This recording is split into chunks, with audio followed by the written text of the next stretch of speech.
It's ladies' night. Well, women get to open up the new KFC Yum Center before the men. We have you prepared for the big matchup against Tennessee.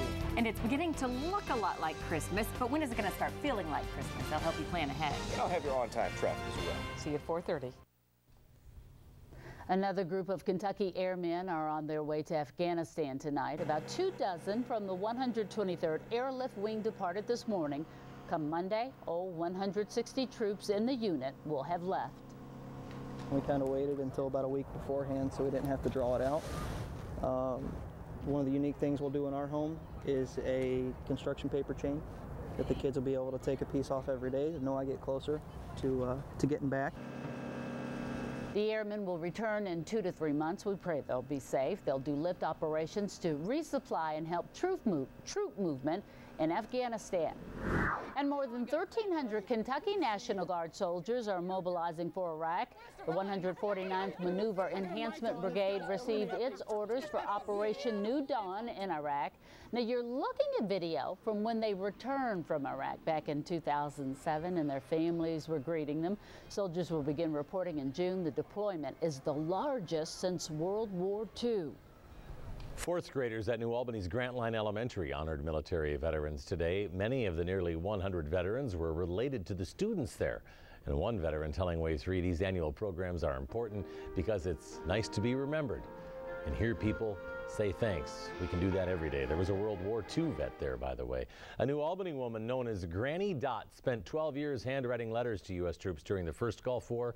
Now, 18 years later, Dorothy Landgraf got a surprise phone call as one of the soldiers reached out to her to tell her how she touched their lives, and he spoke about it on CNN. Well, it was very motivating because at the time we were all young, 18, 19-year-olds going to another country to deploy. So it was kind of inspirational to keep us going so we wouldn't give up or feel alone.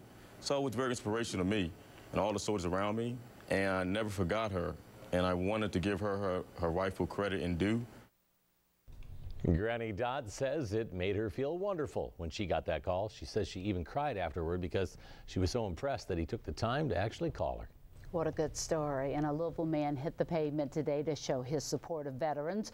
Brad Alsop ran a marathon, 26.2 miles across Louisville, while flying a 5x8 foot, an American flag.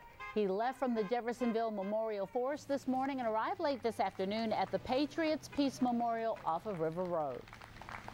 A lot of thank yous, not very many angry people, and just a lot of love out there. After the marathon, the flag was folded by members of the Marine Corps and given to a local war veteran.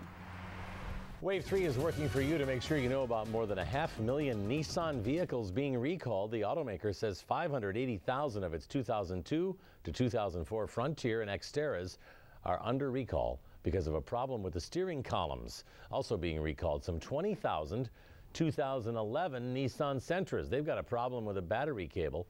Most of those recalls are here in the U.S.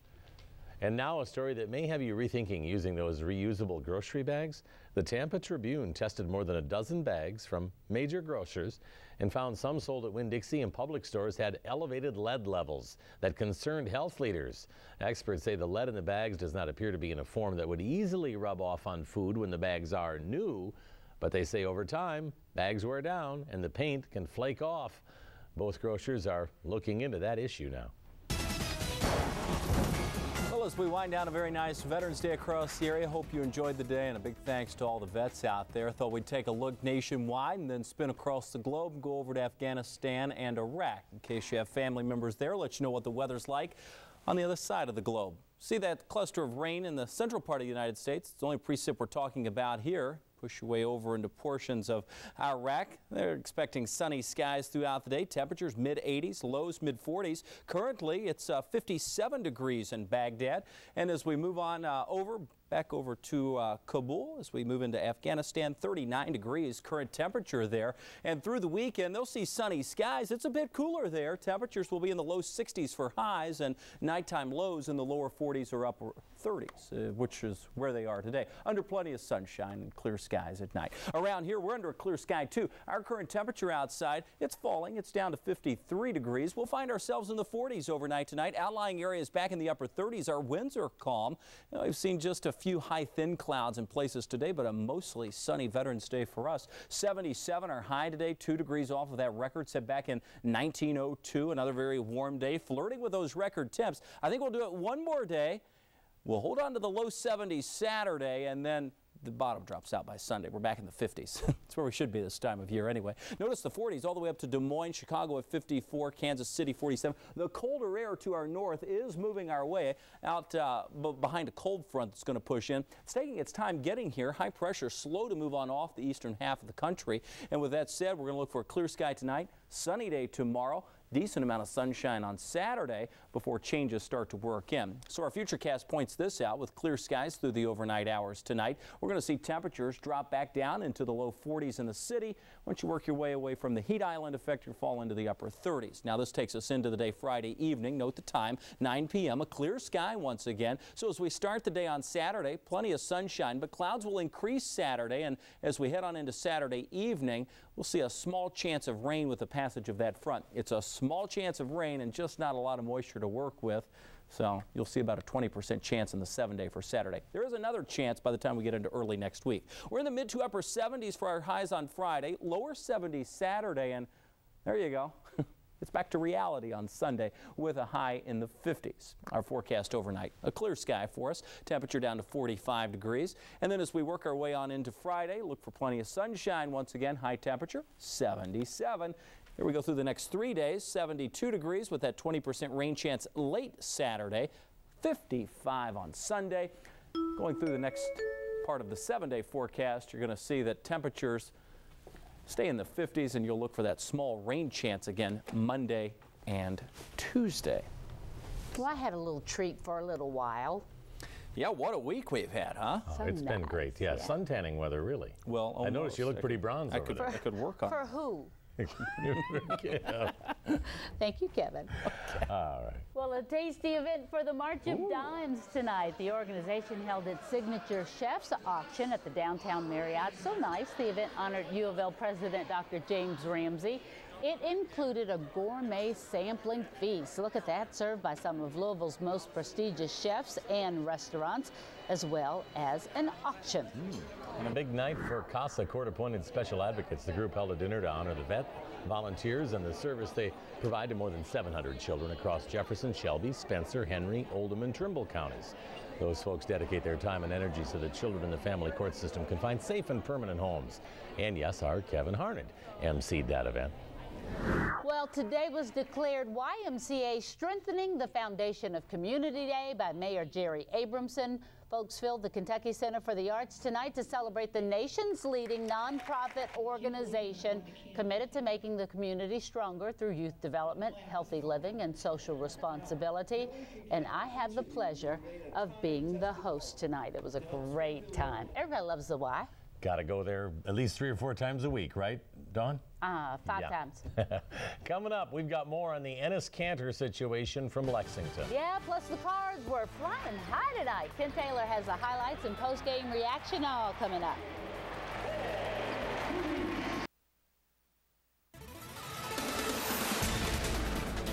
A huge blow for UK basketball tonight. The NCAA has ruled 6'11" Enes Kanter permanently ineligible. The organization's student-athletes reinstatement staff ruled that Kanter received benefits above his actual and necessary expenses while he was playing for a club team in his native Turkey. His parents say they used that money to pay for his education. The school and the NCAA agreed, though, that he had received $33,033 more than his expenses for the 2008-09 season. UK can appeal the decision at the end of the month. Kanter can practice with the team until then. He hadn't been able to practice with them, though. The Cats season opener is tomorrow night at 7, hosting East Tennessee State.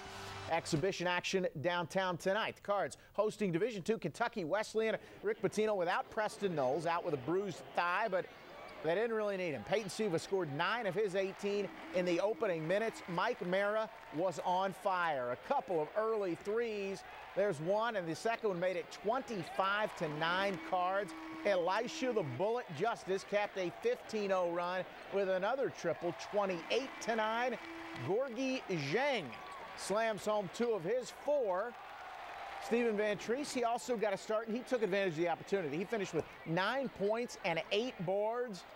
Staying with it there, Terrence Jennings, he threw down a few late in the first half. He had 15. Cards roll 96-54. Mike Olmstead has a post-game report from the KFC Yum Center.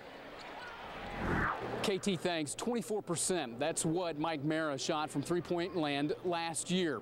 One night, he almost triples that. 75%, 6 of 8 from long distance, and a game-high 22 points tonight in the win over KWC. I like to think I'm much better mentally than I was last year, which is 90% of the battle. Freshman to sophomore year is the biggest transition. I mean, all the coaches say it. So we're doing really well together. Everybody's working hard, and we have ambition to win. Coach P, he's not a liar. He said that he's one of the best high school shooters you've ever seen, and we seen that of him last year, and he's showing it this year. I think all the sophomores have improved immensely. They're doing things now of instinct rather than trying to memorize things. And the players and Coach P say these exhibition games have been all about fun. Well, now they go from fun to all business, because that's what it's about when they host Butler on Tuesday night. From the KFC Yum Center, Mike Olmstead, Wave 3 Sports. Thank you, Michael. Number 16, Butler. Tomorrow night at 7, the first real game in the KFC Yum Center as the U of L women host number 4, Tennessee. And what's a better way to tip it off than against the all-time winningest college basketball coach, the Vols' Pat Summitt. Pat agreeing to come in here and play, to open up our arena, you know, it was kind of her, because not everybody is willing to do that. Also retire Angel McCautry's jersey tomorrow night, her number. IU basketball tips off its season tomorrow night at 6:30, hosting Florida Gulf Coast. Today, the biggest recruiting news of the Tom Crean era. 6'10" Cody Zeller of Washington, Indiana, signed with the Hoosiers. The number 16 player in the class chose IU over Butler and North Carolina.